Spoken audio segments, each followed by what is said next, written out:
Hello and welcome on this lovely spring morning in the English countryside. We're on location here to talk about, what is it we're going to talk about? Zero-based budgeting. Wait, what? Yes, that's right. Money and expenditure and spreadsheets and budgets. I think I'm feeling a little ill. I might have to go and lie down. What's the matter? Do you want to stay disorganized and poor all your life? Or do you want to gain control of your finances? Well, to be quite honest, I'm not really all that bothered if... Nonsense! You want to gain control of your finances and be rich and successful and live happily ever after, right? I suppose, if you put it like that, where do we start? Let's transport over to our office desk of efficiency and we can get started. Couldn't we just do it out here? Office desk of efficiency. Right now. So, you know the saying that work expands to fill the time available? Yes? Well, it's the same with money. Money expands to fill the time available? No, don't be silly. Time expands to fill the money available? Now you're being ridiculous. Spending expands to fill the time available. Oh God, now you've got me doing it. Spending expands to use all the money available. So you're saying, however much money I have, I'll spend it all. What can we do about that? I'm so glad you asked. We do that by making the money not available. But my money not available? What if I want to? Never fear, young novice, I shall show you the ways. Let me draw up my pen and paper cardboard spreadsheet of doom and we can look into this. Spreadsheet of doom? Yes, that's right. I mean, you could do it on Google Sheets, but cutting up pieces of coloured paper is much more fun. Right, viewers? I think you're not supposed to do that. Do what? Address your audience in the plural. Remember that how to make YouTube videos video on YouTube? You're supposed to use the singular form in order to make whoever's watching the video feel like you're talking directly to them. Right? Okay. Right, viewer? Viewer. That's a bit cold and clinical, isn't it? Okay, dearest gentle viewer, please follow me as we uncover the fun that is zero-based budgeting. Better? It'll do. The idea is that you assign every single incoming pound a job to do, so that you don't have any spare pounds sloshing around, burning a hole in your pocket wanting to be spent. I don't keep any money in my pockets anymore. It's all digital vaporware pounds these days. Apart from the shopping trolley pound, of course. Yeah, and the council-run car park in the middle of nowhere that you have to use that only takes cash and doesn't give any change pound. True enough, but it works just the same with digital pounds. It just makes things a little bit harder, unfortunately, but we'll get to that. Let's start with a simple example so you get the idea. You may or may not know that Paddington Bear was extremely good at managing his finances. I did not know that. So Paddington Brown lived at number 32 Windsor Gardens with Mr. and Mrs. Brown, and we can imagine that he was given an allowance of, say, £10 a month to spend as he chose. That's not very much. No, but he's a very small bear. Now, what do you think he spent it on? I don't know. Now, really think hard. Use your imagination. Put yourself in his shoes. You are Paddington Bear. I've got it. £5 on buns and £5 on marmalade. Right. So what you've done there is you've got a little bit overexcited and you've spent all of Paddington Bear's money and he has none left. That's what you said. Assign every pound a job to do. Well, I'm glad you've been paying attention, but I don't think you've thought this through. What happens if Paddington wants to buy Mrs. Bird a birthday present, or send a letter to his Aunt Lucy in darkest Peru, or he spots a bargain on the Portobello Road Market. Oh, I didn't think of that. What we have to do is take these other things into consideration. Time to call in the cardboard spreadsheet of doom. We put the £10 income at the top, then underneath we list our expense categories. Buns and marmalade. Yes, and we can create other categories as well, such as gifts, summer holiday money, letters to darkest Peru, etc. Now, we have to adjust all the figures so that they add up to no more than £10. Buns, £2. Marmalade, £2. Gifts, £2. Postage to darkest Peru, £1. Treats, £2. Savings, £1. And if you add all that up, it comes to £10. You are a genius. Thank you. Now, let's step this up to a more real-life scenario. We want to do the same thing that Paddington Bear does, but scaled up a little in complexity. I'm not sure if I can handle that. Well, let's start with your income. Let's imagine that your sole source of income is a monthly salary. It is. Right. Let's say, for the sake of this example, £2,500. We start by putting this at the top here. Real life can get pretty complicated, and we don't want to make this too difficult to follow, but we do need to cover a few scenarios. Let's start with the easiest one first, fixed regular outgoings. These are things that you pay out the same amount every month, probably by direct debit. Can you think of anything that falls into this category? Rent and electricity and mobile phone. Good. For the sake of this example, I'll make up some figures for these.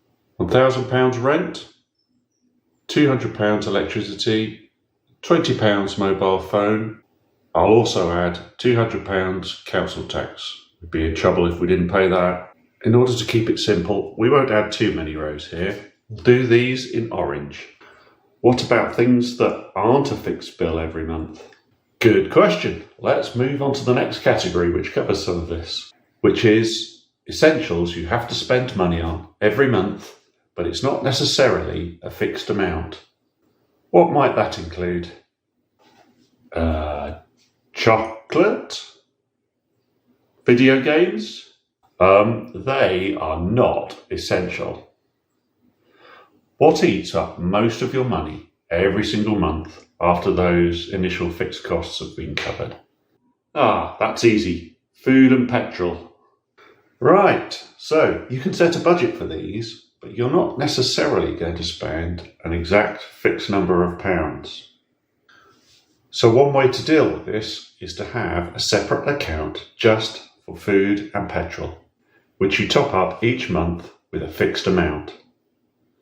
Let's say £500 food and £200 petrol. Let's do those in green. So you would top up this account with £700 each month. That's quite a lot. Indeed, if we are able to economise, maybe find a cheaper supermarket or cut down on those high price items, we may be able to reduce this amount a little bit and still come in with a few pounds left over at the end of the month. Having this thing in its own account makes it a whole lot easier to keep track of. Now, there are likely to be a whole lot of other things that you spend money on that we haven't accounted for yet. Oh, yes, there are, like unicycle lessons and donuts and parking and DVDs and drill bits and birthday presents and tyres and mugs and guitar strings and lawnmowers and trips to the zoo and trips to the dentist and trousers and yes. You see, Variety is the spice of life, but it makes budgeting a little tricky. It's an absolute nightmare. Well, there is a way to navigate through this complexity. It really comes down to taking all the stuff you just listed and reducing it down to a manageable number of categories. We'll do these in blue. Let's see. Unicycling. That could be education. Then we could have household, which covers glue and string and lawnmowers and things. And healthcare for the dentist. Yep, and luxuries for the DVDs. And then why not have a special fund for trips to the zoo? So even if you don't use it every month, the funds can build up ready. So here you can see that these categories are likely to fall into two groups.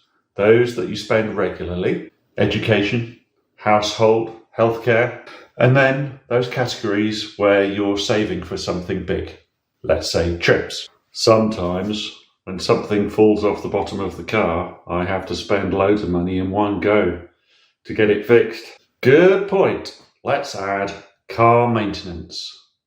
And while we're at it, why not also add car replacement, which is a category that you can use to start saving for your next car so that when the time comes and you need to buy a new one, you can pay for it outright and you don't have to borrow money. Oh, and there is one other special category, emergency fund. Let's put that in purple. We should most definitely be building up a buffer of money to deal with those uncertainties of life that come around when you least expect it. Now, all we have to do is allocate a monthly amount to each of these categories and adjust the figures until it adds up to your monthly income.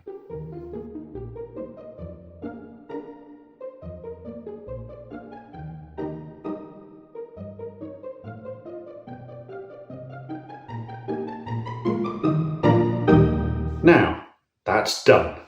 And, oh dear, we've overspent. Yes, this is not good. We will have to rethink our outgoings to make ends meet. The orange items cannot be reduced, so let's look at some of the others. Get rid of the emergency fund. No, that is a very poor idea. If we don't have a buffer zone, we'll end up overspending when something unexpected happens. We need to pare down some of the others. Let's see if we can reduce grocery spending by £100. And reduce our car replacement fund by £50. Oh no! And each of healthcare, education, household, trips and luxuries will have to go down by £10. Ouch! Yes, cutting back can be painful, but sinking into a debt spiral would be far, far worse. Are you sure? Absolutely sure. And we're building up a fund that can help us in the future. And look, the figures now balance. Now we can manage this as follows. Your income is paid into your first account. Let's call that account A. Very imaginative. Exactly. And all the orange items are paid out of account A automatically. You don't even really have to think about them at all. Now that's my kind of budgeting. Next, you transfer the money for green items, that's groceries and petrol, into a second account, we'll call account B. And whenever you buy groceries or petrol, I've got it. I use my bank card for account B. You're getting the hang of this. And then we have a number of remaining buckets for all the blue items. Now, some of these may be things you're saving up for. This is the part that does get a little more complicated with digital money. You've got a number of options here. You could take the cash from your account and put it into a number of envelopes, one for each bucket. That would be a massive pain. What if I wanted to spend it online? I'd have to take the cash and go and pay it back in again. Exactly, that doesn't work so well. One alternative would be to create an account for each bucket, but that's an awful lot of accounts. The solution I've come up with is to use a single third account to contain all these other buckets in one place, which we shall call account C. Is that right? You're getting the hang of this. So we use this single third account to contain all these buckets. So what happens if I want an expensive luxury item that is more than the measly luxuries allowance that you've left me? Like a giant magic glow-in-the-dark cuckoo clock. I'm not sure there is such a thing. But in any case, if you want something more expensive, you have to save up for it. If you don't spend your monthly luxuries amount, it will build up as you add to it next month and the month after. So I have to wait? Exactly so. It is called being an adult about it. I've never quite got the hang of that. The problem is, we don't know exactly how much is in each bucket. All we've got is the total of them all added together. So I keep track of this via a spreadsheet where we add to a number of bucket totals each month and then subtract the amounts when we spend any. This way we can handle some longer term buckets that don't necessarily involve a monthly amount, but will be occasional expenses that we have to cover. These will accumulate money that we can then spend when we need to, such as car maintenance or holiday costs. Then, when something is purchased with account C, the amount is adjusted. At the end of the month, repeat the process. Add new lump sum, increase each of the subtotal amounts. So, those are the basics. That's it. Good luck on your spreadsheet adventures, and I'll see you next time. And now I'm going for that lie down.